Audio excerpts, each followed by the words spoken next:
మంత్రి గారు పవన్ కళ్యాణ్ గారు. Thank you sir. గౌరవ ఆదోని శాసనసభ్యులు చెప్పింది కీలకంగా ఒక మాట అన్నారు. జాతీయ ఉపాధి హామీ పథకం అది రాజకీయ ఉపాధి హామీ పథకం అయిపోయింది. అది గత ప్రభుత్వం టైంలో రైట్ ఏమో కానీ మన ఎన్డీఏ ప్రభుత్వం టైంలో దాన్ని నేను తీసుకోవట్లేదు. ఖచ్చితంగా గత ప్రభుత్వం చేసిన వారసత్వంగా వచ్చినవి ఈ కరప్షన్ మనం హ్యాండిల్ చేస్తాం ఈ రోజున. వన్స్ నేను పంచాయతీరాజ్ శాఖ బాధ్యతలు తీసుకున్న తర్వాత మొట్టమొదటి దృష్టి పెట్టింది కూడా జాతీయ ఉపాధి హామీ పథకం కింద అసలు ఏమేమి అవకతవకలు జరిగినాయి. ఇప్పుడు ఎంత గొప్ప పాలసీ పెట్టినా పథకం పెట్టినా జనం అందరూ అంటే మనకి పార్టీలు కొల్యూడైపోయి అందరూ అంటే ఒకళ్ళని కరప్షన్ చేసామని అర్థం చేసుకోగలం, కానీ ఒక గ్రూప్స్ కొల్యూడైపోతే తప్పులు నిర్ధారించడం చాలా కష్టం అయిపోతుంది. ఇప్పుడు ఇందాక ఉదాహరణకి మేము రాగానే ఫస్ట్ చాలా ఎక్స్టెన్సివ్గా కూర్చున్నాం, ముఖ్యంగా ఈ సోషల్ ఆడిట్ డైరెక్టర్ తోటి ప్రిన్సిపల్ సెక్రటరీ గారితో కూర్చున్నప్పుడు వరుసగా చాలా ఆల్మోస్ట్ 1-2 months రివ్యూ తర్వాత సోషల్ ఆడిట్ డైరెక్టర్ ఎవరైతే జాతీయ ఉపాధి హామీ పథకంలో అవకతవకలు ఎవరైతే చేస్తున్నారో వాటిని జరగకుండా నిలువరించాల్సిన వ్యక్తి అతనే అవినీతికి పాల్పడ్డాడు అధ్యక్ష. అందుకని వెంటనే అతన్ని తీసి పక్కన పెట్టేసాం. అవి కాకుండా మేము తీసుకున్న ఇమ్మీడియట్ చర్యలు ఏంటంటే అధ్యక్ష, ఒకటి మేము ఈ social audit, vigilance cell, quality control 3 కొత్త వాళ్ళని పెట్టాం అధ్యక్ష. కొంచెం ఎఫెక్టివ్ పీపుల్ని పెట్టాం. ఇప్పుడు ఉదాహరణకి సోషల్ ఆడిట్ని ఒక 2 months బ్యాక్ పెట్టాం, చాలా మందిని సార్ట్అవుట్ చేసి వన్ హూ ఇస్ కేపబుల్ అలాంటి వ్యక్తిని పెట్టాం అధ్యక్ష. అలాగే విజిలెన్స్ సెల్కి చీఫ్ విజిలెన్స్ ఆఫీసర్ని పెట్టాం, 5 months అయింది. అలాగే headed by chief quality control engineer పెట్టాం అధ్యక్ష, సీనియర్ మన రిటైర్డ్ ఇంజనీర్ ఒకరిని పెట్టాం. మేము చేశాక మేమేం చాలాసార్లు ఉదాహరణకి 2024-25లో అబ్జెక్షనబుల్ ఎక్స్పెండిచర్ అంటే ఇది అవినీతికి దారి చూపిస్తున్నాయని చెప్పి దాదాపు 250 కోట్ల అవినీతి జరిగింది అని చెప్పేసి సోషల్ పీపుల్స్ ఆడిట్ ఫోరం నుంచి మనం దాదాపు ఇప్పటికీ 546 మండలాల్లో మనం సోషల్ ఆడిట్ చేసాం ఇప్పుడు దాకా ఆడిట్ ఫోరం. ఇంకొక మిగతా మండలాలు 660లో 546 చేసాం అధ్యక్ష. మార్చి 31కి అయిపోతుంది. దాంట్లో 24-25కి 250 కోట్ల అవినీతిని ఉంది అనేది చేశారు ఇదంతా. కానీ ఇది ప్రాజెక్ట్ డైరెక్టర్ పీడీ చూసిన తర్వాత 71 కోట్ల మటుకే out of 250 crores only 71 crores recover చేయాలి అనేది ఆయన ఆర్డర్ చేశారు. దేనికంటే గౌరవ సభ్యులందరూ చెప్తున్న దాంట్లో మనకు అవినీతి జరిగిందని తెలుసు. అక్కడ అందరూ మస్తర్లో ఫాల్స్గా చేశారు, పనులు చేయకుండా రిజిస్టర్ చేసుకున్నారు, లేదంటే జేసీబీలు పెట్టి చేశారు, ఇవన్నీ ఉంటాయి. కానీ ఎక్కడా కూడా ప్రూఫ్కి దొరకవండి. సో దానివల్ల just lack of evidence only out of 250 crores only we could recover, అంటే రికవరీకి ఆదేశం చేసింది 71 కోట్లు. As on now 75.84 lakhs have been recovered అధ్యక్ష. అంటే 250 కోట్ల అవినీతి జరిగిందని గుర్తింపబడింది, కానీ సరైన సాక్ష్యాధారాలు లేకపోవటం వల్ల ఓన్లీ 71 కోట్లకే రికవరీ చేయాలన్నది ప్రాజెక్ట్ డైరెక్టర్ వాళ్ళ బాధ్యత అది. సో దాని నుంచి 75.84 లక్షలు యాజ్ ఆన్ చేశారు. ఇంకా still we have enough time అధ్యక్ష. కానీ దీన్ని ప్రతిదీ చాలా లోతుగా దీన్ని చేస్తున్నాం and we have a very good team which will take it forward. ఇంకా 2 మీరు అడిగింది అధ్యక్ష,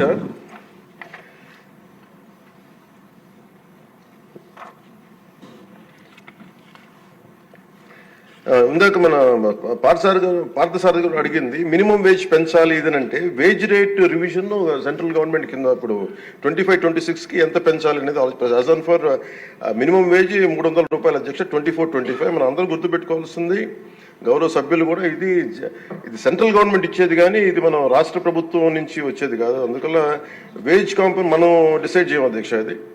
సో యాజ్ ఆన్ టుడే ఇది 24-25కి 300 రూపాయలు. దీన్ని రివిజన్కి 25-26కి కేంద్ర ప్రభుత్వం దాని మీద సంసిద్ధంగా ఉన్నారు చేయడానికి. అలాగే వేజ్ పేమెంట్ ఇంకా పెండింగ్స్లో ఉన్నాయని చెప్పారు. అది జనవరి 8 నుంచి government of India has 8th inform చేశారు మాకు దట్ ఇట్ విల్ బి తొందరలోనే క్లియర్ చేస్తాం. ఎందుకంటే అది సెంట్రల్ నిధుల నుంచి రావాలి కాబట్టి మేము రాష్ట్ర ప్రభుత్వం తరపు నుంచి మేము వెయిట్ చేస్తాం అధ్యక్ష.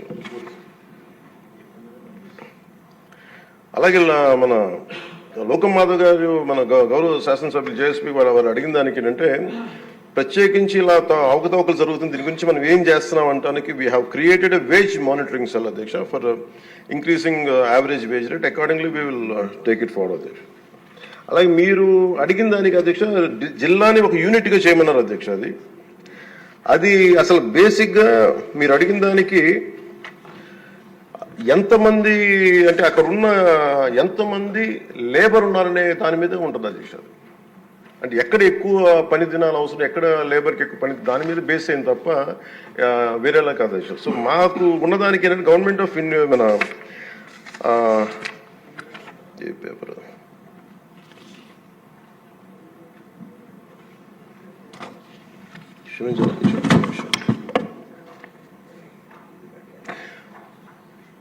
మన్రేగాలో material component is decided as per the labour turnout in the district. District as a unit లో ఒక 60-40 రేషియో ఉంటుంది న్యూ డిస్ట్రిక్ట్ లో.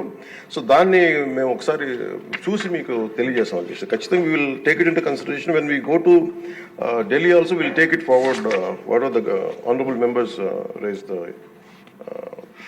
Question they have raised.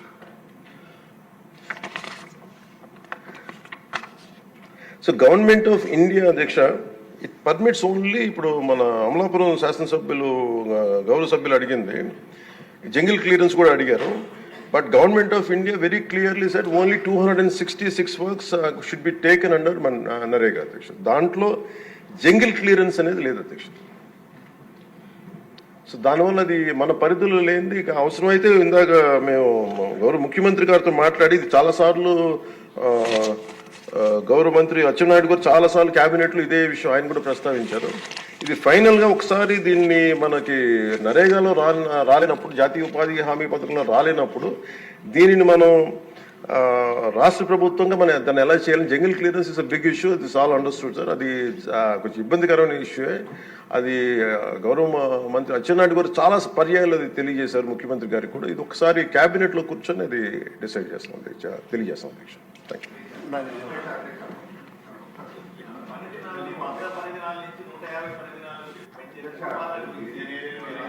పథకంలో ఒక ఇబ్బంది ఉంది అధ్యక్ష. జాబ్ కార్డ్స్ బట్టి అక్కడ పని బట్టే ఈ కేటాయింపులు, నిధుల కేటాయింపులు జరుగుతాయి అధ్యక్ష.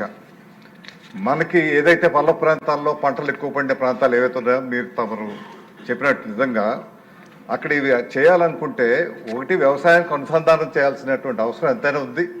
అది దయచేసి ప్రభుత్వం ఇప్పుడే జరగాల్సినటువంటి అవసరం ఉంది. ఎందుకంటే 3 పార్టీలు కలయిక కాబట్టి ఈ త్రివేణి సంఘమే చేయగలుగుతుంది. ఇది వ్యవసాయానికి అనుసంధానం, ఇప్పుడు హార్టికల్చర్ వరకు అనుసంధానం చేయాలనే ఆలోచనతో ఈ మధ్య చేస్తున్నట్టున్నారు. వ్యవసాయాన్ని కూడా అనుసంధానం చేస్తే మనకి ఆ ప్రాంతాలు ఎక్కువ చేయడానికి అవుతుంది అధ్యక్ష. రెండవది ఏంటంటే మనకి ఏవైతే పంట కాలువలు అవి ఉంటాయో ఇవి డీసిల్టింగ్ చేసే కార్యక్రమం మన ఇరిగేషన్ ఫండ్స్ మీద చేయలేకపోతున్నాం కాబట్టి కేంద్రాన్ని ప్రత్యేకించి ఇక్కడ ఎక్కువగా ఈ సమస్య ఉంది కాబట్టి డీసిల్టింగ్ కూడా ఈ ఎన్ఆర్ఈజీఎస్ పథకాన్ని మనం అమలుపరిచే కార్యక్రమం చేస్తే అన్ని నియోజకవర్గాలకు కూడా పూర్తి స్థాయిలో పనులు వస్తాయి.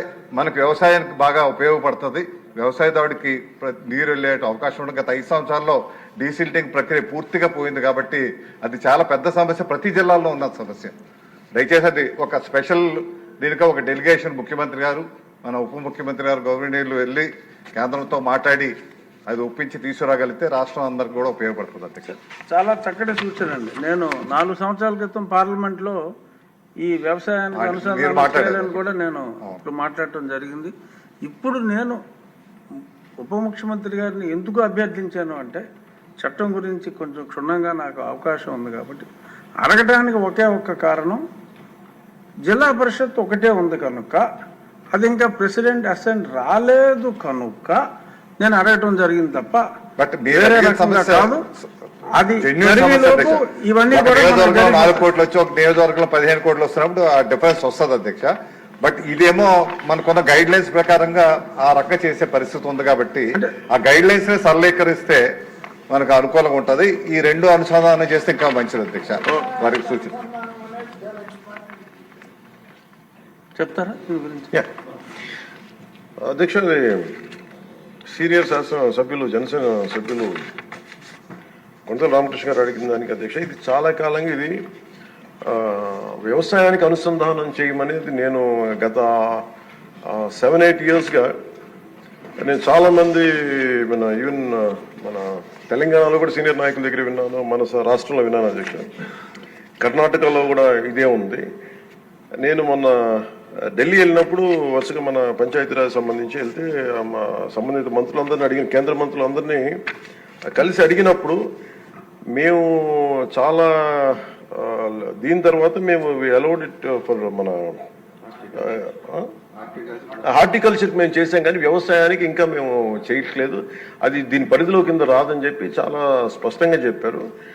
బట్ ఇది రిపీటెడ్గా ఇది మీ గతంలో మీరు శాసనసభ్యులు, పార్లమెంట్ సభ్యులుగా ఉన్నప్పుడు మీరు రైజ్ చేసింది ఈరోజు ప్రతి ఒక్కరి మనసులో ఉన్నది. ఎందుకంటే ఎంత మనకి లేబర్ కొరత ఉందనేది. One more time with proper delegation తోటి గౌరవ ముఖ్యమంత్రి గారితో తీసుకెళ్లి ఇంకొక బలమైన ప్రయత్నం చేస్తాం అధ్యక్ష. అలాగే ఇందాక పార్సాద్ అడిగిన దాంట్లో ఈ డ్రాట్ ఎఫెక్టెడ్ గా ఉంది, ప్లస్ ఒక వర్షానికి ఉన్నాయి మనకి కర్నూలు జిల్లాలో, దానికి సంబంధించిన చేయగలరని అడిగిన దానికి అధ్యక్ష, this year 55 drought affected mandals కి గవర్నమెంట్ ఆఫ్ ఇండియా పర్మిషన్ ఇచ్చింది అధ్యక్ష 150 రోజులకి. సో దాంట్లో అది ఉందని అనుకుంటున్నాను.